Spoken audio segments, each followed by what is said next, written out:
toiletry stuff. I have toothbrush, toothpaste in there, sunscreen, which I never use, Flonase for allergies, comb, deodorant, don't really need, you're gonna smell it anyway. This stuff is really, really good if you're getting saddle sores, anything like that.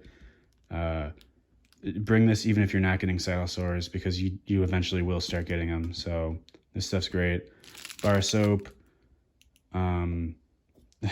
This is for dogs, and I hope I don't have to use it on a dog because it'll probably hurt them. But get something for dogs if you're going through Kentucky, Virginia. I heard West Virginia is really bad. Anywhere where dogs will chase you, get something you can spray at them. I had an air horn, but that wasn't working for me. So I got rid of the air horn and got that spray instead. Bungee cords. I use these three here to hold down the tent in back. And this one goes in front just to hold this lock to the front rack. Real cheap lock. Keeps honest people honest. I don't know.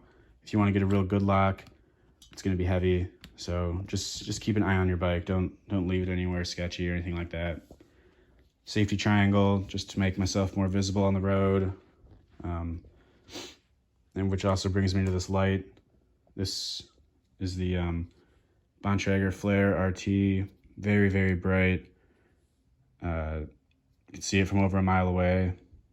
So I highly recommend getting a good, bright light for the back of your bike. It really, something that really grabs a driver's attention. Very important. Headphones, don't really use those. I play music, but I just kind of play it out loud out of my phone. Can't always hear it if there's a lot of traffic. So, get some good earphones if you really want to listen to music all the time. Ibuprofen, just for aches and pains. A good knife, obviously you need a good knife. Cutting food up. Lots of applications. So get a good sharp knife.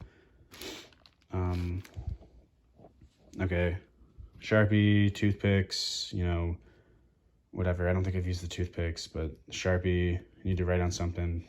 Make sure you have something to write with. This is my towel. This towel is really nice, packs up real small, and it dries in like 10 or 15 minutes if you're outside. So get a good towel like that.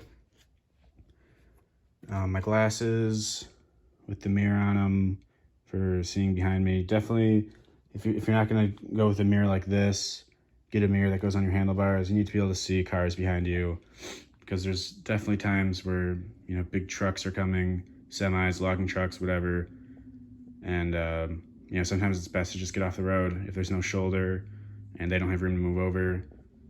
So you need a mirror. These are just some extra rags for cleaning the chain, a toothbrush, and some chain cleaner. I just got this stuff, so I'm gonna finish this up, and then toss it. Extra toilet paper. You never know if there's like a porta potty around and there's no toilet paper in there, then you're gonna wish you had extra. Or if you have to go to the bathroom in the woods or whatever, make sure you bring toilet paper. And this is the age of COVID, so I brought a couple masks just in case. First aid kit. I don't know why I have so many Band-Aids in there. You don't need that many Band-Aids. I have like loose change in there, Neosporin, matches, some like alcohol wipes.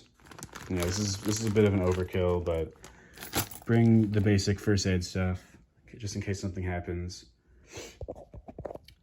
External battery. You need to charge your phone. There's going to be times, if you're doing the Transamerica, or if you're out west, there's definitely going to be days where you can't find an outlet. So I recommend bringing like a 30,000 milliamp hour charger.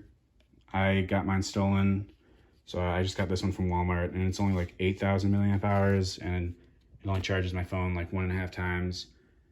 But out east here, I can always find outlets. So if you're going to be somewhere where there's not outlets, 30,000 milliamp hours is what I recommend. this is really important, a brick with 3 USB ports, so I can charge my phone, my light, and my battery there all at once. A lot of times when you go into a restaurant or something, you know, if it's like a real small restaurant, the only outlet available might just be the one up front that the neon open sign is plugged into. And so there'll just be one outlet open. So to be able to charge all your things in one outlet is really huge. Definitely get one of these. And yeah, and then so I think that covers pretty much everything. I have 2 water bottles that go on the bike, 2 that I keep in back. When I was out west, I would add a 5th one because sometimes water is very scarce. Oh, and also definitely bring a water filter. I sent mine home because I don't need it out here, but out west, or if you're somewhere where there's no fresh water available, like there was a stretch in Idaho where there was 91 miles, no fresh water, and I had to filter water through the river. So, you know, it's just the Sawyer squeeze is what I recommend. It's just a little bag you fill up with water and then you squeeze it into the bottles. It takes a long time, but you know, it's better than drinking dirty water. So yeah, the maps, obviously there's 12 of these. I send them home as I finish them, you know, so there's only one left. And yeah, these are the shoes I ride in, just regular gym shoes. I know a lot of people like to wear cleats, so make sure your cleats are comfortable for walking around in because you don't want to carry extra shoes. And these are just for showers, you know, the flip-flops. Bring some shower shoes, or you're gonna come across some really nasty showers in campgrounds and that sort of thing. And yeah, this is everything that I have with me right now. So the only things I started with that I sent home that aren't here now, I said the big sleeping bag, swapped those out in Yellowstone. My brother brought me that one. Cold weather clothes. Obviously, if you're going to be somewhere where cold weather is, you need to bring, you know, a jacket, pants, gloves, hat. I had all that stuff. I sent it home.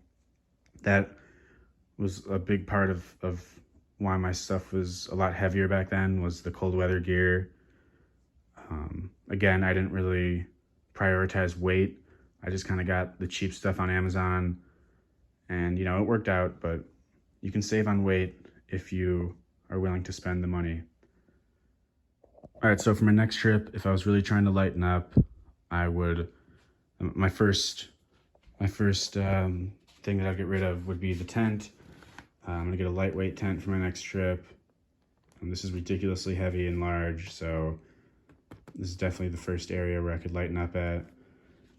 This, I would get a real small windbreaker, you know, rain jacket, as long as it's waterproof. You know, you don't need it to be warm because you can have other clothes for warmth, like Under Armour or something. Yeah, so like I said, they make them that pack down to the size of your fists. So I'd probably do one of those. I could get away with just 2 socks. This could be much, much smaller and lighter. Same with the sleeping bag, really. This is really small and light, but you can go lighter and smaller for sure. And then, yeah, those are the big things. And then I guess just like some of the little things add up. Like, you know, you don't need toothpicks, you don't need these. You could just take like half of this container and just dump it in a Ziploc baggie. Personally, I don't get sunburned that easily once I develop a tan, so I probably wouldn't bring sunscreen. Flonase, I mean, I'd probably use that like 5 times this whole trip.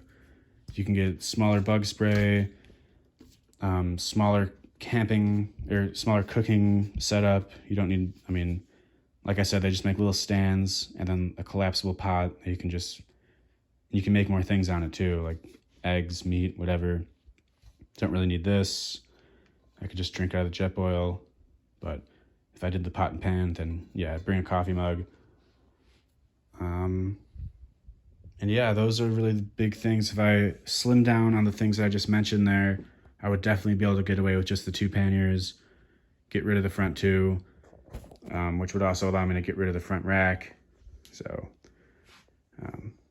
it's like someone told me on the road, you know, you're going to be saying to yourself, oh, how much does that weigh? It's just a couple ounces here and there. But remember, ounces turn into pounds, pounds turn into pain. All right, guys, so that's going to be it for the gear video. I hope you enjoyed it. I hope it was informative. If you have done bike tours like the Transamerica or any other long distance tour, and you have recommendations that I didn't cover, please throw those in the comments. I'd love to see them. And I'm sure that other people watching this would love to read those as well. If you're new to my channel, I do daily videos of my journey on the Transamerica. About 8 more days to Yorktown, so definitely check out the channel if you're interested in the day-to-day life on the Transamerica. I started those videos in Chester, Illinois. I wish I was doing them out west because there's just such beautiful scenery out there. But when I get home, I'm going to be posting videos from Oregon, Idaho, Montana, Wyoming, Colorado, Kansas, and Missouri, which weren't captured in my daily videos. So subscribe to my channel if you're interested in any of that. And I also am going to be posting videos, you know, top 5 favorite places on the Trans Am. I'm going to do a review on my Trek 520 and a couple other ideas. If you guys have any ideas for videos you'd like to see related to bicycle touring, throw those in the comments as well. And yeah, thank you guys so much for watching. Like I said, please subscribe if you're interested.